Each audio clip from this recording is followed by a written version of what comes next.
कृष्ण जी ने कहा आपकी वाणी है भगवान, संत मिलन को चालियो तजमाया अभिमान, जो जो कदम आगे रखे सो सो हो यज्ञ समान।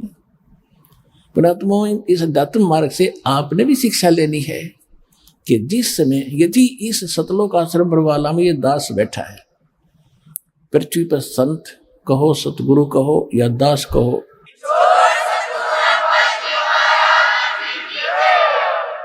जिसके पास वो अनमोल खजाना है जो किसी के पास नहीं है, इससे वो अनमोल खजाना प्राप्त करने की विधि कैसे है?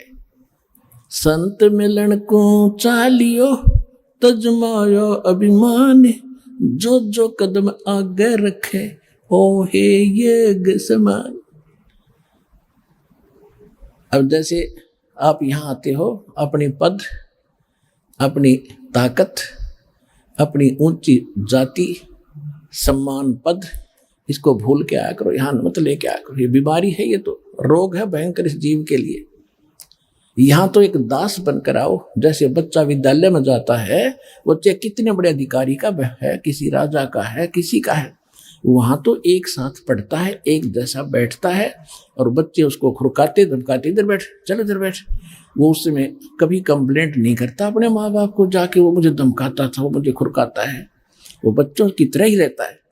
तो यहाँ आपने आके, चाहे कितना उच्च पोस्ट हो आपकी, ये उच्च पोस्ट तो 2 दिन की है, फिर कई पोस्ट मिल जाएंगी, गधे कुत्ते सुअर की जाएगी, यहाँ ठीक ठाक ना रहे तो वो भारी पड़ जाएंगे आपको। इसलिए यहाँ आकर विनम्र रहे, अधीन रहे, इस मन को सेट करना है। जब तक हम अधीन नहीं होंगे, भगवान राहत नहीं देगा। इसलिए उनको परमात्मा ने लीला करनी थी कि श्री कृष्ण में ऐसी प्रेरणा भरी, उसने जाति दंडोत प्रणाम किया, तो 5 पांडवों ने भी किया। अगर वो प्रणाम नहीं करते तो भी राजा नहीं बख्श देता था।